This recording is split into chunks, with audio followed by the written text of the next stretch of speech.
So when you want something, when you ask for more money, it goes into the vortex and it begins attracting unto itself. And your inner being, your soul, your source, focuses on it for you and holds the frequency of it so that you can listen your way back to it, so that you can feel your way back to it, so that you can good feeling your way back to it. And once you get on the scent of it, once you get on the vibrational scent of it, once you hear or sense the subtlety of it, and you receive that first thought that matters to you, that first thought that's strong enough that you received it and different enough that you know you didn't think it. And that's really what we're wanting to talk with you about, is you getting into the receptive mode so you can tell when you're receiving from your source who knows about your vortex, or whether you're receiving from someplace else that neither knows or cares about your vortex. So for a while we've been calling this gathering the art of allowing, the art of you figuring out how to allow yourself to be in the vibrational vicinity of the stream of consciousness that's coming from your inner being, so that you can hear the subtle at first. It gets louder and more defined and easier for you to hear. Rampage of information and guidance that is coming forth from your inner being. So you ask for it. Contrast caused you to do that. And Source answered it. But the answer of Source is vibrational and it's subtle, and you gotta listen. And that's what step 3 is. You've got to get into the receiving mode, which really means you've got to turn off the receiving mode of I can't do that, or I don't know how to do that, and turn on the receiving mode of this is a simple thing for me to do. You have to turn off the receiving mode of what won't work and turn on the receiving mode of what does work. You have to turn off the pessimistic receiving mode and turn on the optimistic receiving mode. You have to turn off the hate and turn on the love. You have to turn off the confusion and turn on the clarity. It's very different frequencies. Every subject is really 2 subjects, wanted and absence of it. And sometimes, without even knowing it, you're tuned to the receiving mode of the absence of it rather than the presence of it. And then you say, why is it not coming to me? And your inner being is saying, not only is it coming, it has come.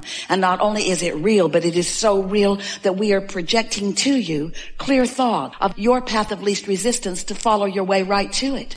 And you say, oh good, maybe, oh good, then I will just beat a very fast path to the conclusion of this. And we say, yes, we want that for you, but we also want for you to understand that the path keeps unfolding, that it's like a pipeline that's got all the new stuff getting ready to manifest, getting ready to manifest, getting ready to manifest. Oh, manifest. Yay.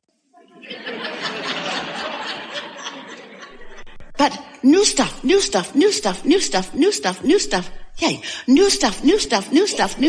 stuff. And how does the new stuff get there?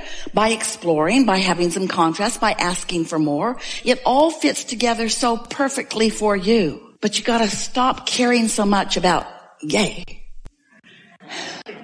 And start being willing to reach for the satisfaction of sensing it, of receiving a new thought about it, of being in the flow of it, which really means you want to lower your resistance, because it's the resistance that's slowing everything down, and it's the resistance that doesn't feel so good. Now, resistance and contrast, how are they different? They're not so different.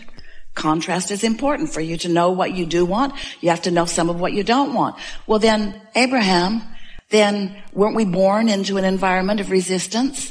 Yes. Well then, why are you ragging on us all the time about having so much resistance? Because you make a career out of it. Because you stay stuck in step 1. It's like going to the buffet, all of this food, lots of variety, and you look around, don't like that, and don't like that, and don't like that, and don't like that, and don't like that, and don't like that. Oh, God, I really don't like that. Don't like that. I think I might like some of that. Get rid of all the other stuff, because I only like that. Really, I only want this. I don't want any of those other things on the buffet. Please remove them. They're upsetting me. Please remove them. Get rid of all of them. Please get rid of all of them. Get rid of all of them. And the more you say get rid of all of them, they just come out with more plates of them.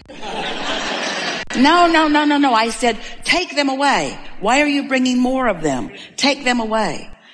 As you focus upon what you don't want, more and more and more of it comes, because this is a vibrational universe. universe that is based upon the law of attraction. And when you say yes to something, more of what you're saying yes to comes. But when you say no to something, more of what you do not want comes. And then you become a control freak. A failing control freak. Because you can't control it. You just make yourself crazy trying to remove the things that you don't want because you don't want to see them. It might upset you. And we say, then look over there. I can't look over there because I know it's over there. I know it's there. I know it's there. And we say, so that's what introduces resistance into your equation. Step one is know what you don't want. Well, how long do you have to know it? Do you have to know what you don't want your whole life? Do you have to talk about it every day of your life? Your relatives do, we know. Or can you know what you don't want, which causes you to launch a rocket about what you do want, and then when source gets all over it, and the energy that creates worlds is focused upon it, and the vortex of it begins spinning and attracting the cooperative components, could you look over there? Well, you could, but you say, there's nothing to see. There's nothing to see over there. Look at all this stuff I can see over there. There's all this stuff I can see. I hate most of it. But there's all this stuff over here that I can see. And to look over here, I have to focus more than I'm ready to focus. And we say, so when you think about what you do want, when you launch your rocket of desire, this is a powerful vibration that is causing these vibrations and thoughts to turn to things. But every time you say, but where is it? You introduce more inability to see it. Every time you look for it before it's ripe. It's like putting the kernel of corn in the ground. The farmers do it every day. They put the corn in the ground and you put yours there. And then you say, I'm ready. I'm ready to see you. I want you to become big and I want you to have lots of ears of corn and I want to eat you or sell you. I want to sell you. You don't just stomp on the ground in anger. All of you don't. You're not discouraged that it hasn't immediately become all that you know it has a potential of being, because you know there's a process. You know that there's a becoming. And we want you to accept this magnificent vortex and all that it holds and all that it has already become already. But you've got to tune to the frequency of it so that you,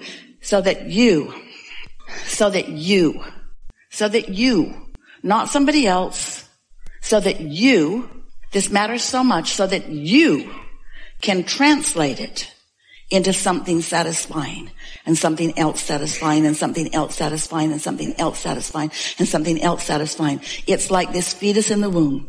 And you are very happy for it to become and become and become and become and become and become. Because you know in time it's going to come out where you can see it, where you can enjoy it, even in its infancy and being a physical manifestation. You trust that process, you understand that process, and this is the same. Haven't you ever wondered how the becoming of what has become has become? Haven't you ever wondered how that comes about? Do you see any pipelines trucking things in from other planets? Do you realize what your economy looks like in comparison with 100 years ago? Because you, as humans, have been turning thoughts to things. You are magnificent creators, but you suffer unnecessarily because you're holding out for the manifestation and then holding yourself in dissatisfaction through most of the process and therefore slowing the process down and sometimes never realizing it at all. So we want you to feel from us the difference between an offering of a thought from source. In other words, let's call it a revelation. A revelation from source. In other words, your inner being knows what's in your vortex and knows where you stand in relationship to it and is revealing to you at all times wonderful ideas and suggestions and impulses that would lead you on your path of least resistance. And the reason that we say least resistance, your path of least resistance, is because you've put some resistance on your path, and it's all right. Your inner being knows where all of your hang-ups are and knows how to guide you around it. So your inner being is offering you these impulses The revelation is happening all day, every day. But there's something that you've got to do. You've got to do step 3. You've got to get in the receiving mode. You have to be receptive. You have to receive the revelation. You have to allow yourself to hear it. So that means you've got to tune your tuner. You can't be focused on what you don't want and tune your tuner to what you do want. You can't be focused upon the absence of something and tune your tuner to the presence of something. You got to tune your tuner to the presence that your source sees. Ooh, have not said that to you that way before. You've got to tune your tuner to what your source sees, you little faker. So source, is there really a vortex? Is there really a vibrational reality you're so excited about? But I can't see it. So how do I tune myself to something that I cannot see?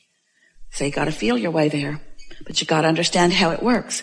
You got to understand that you are more than you. You are source energy and you are you. And you can't feel only you. You can't only feel only you because you are more than only you. Haven't said this to you this way before. You can't feel only you. If you could, you would not be miserable when you cut yourself off from who you really are. Look around your world. There are those who have cut themselves off so significantly from who they are that they are obviously miserable.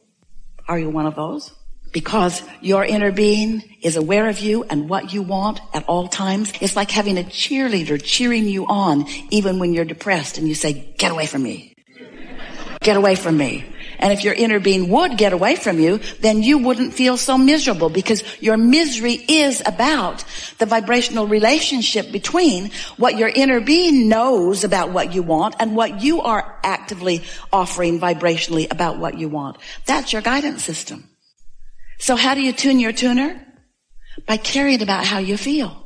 By trusting that your inner being exists. By knowing that your inner being is real. By tuning to the frequency of your inner being. By carefully and maybe tentatively at first, choosing a thought and choosing a thought and choosing a thought and feeling how the thought feels. By showing yourself what your inner being thinks about what you're thinking.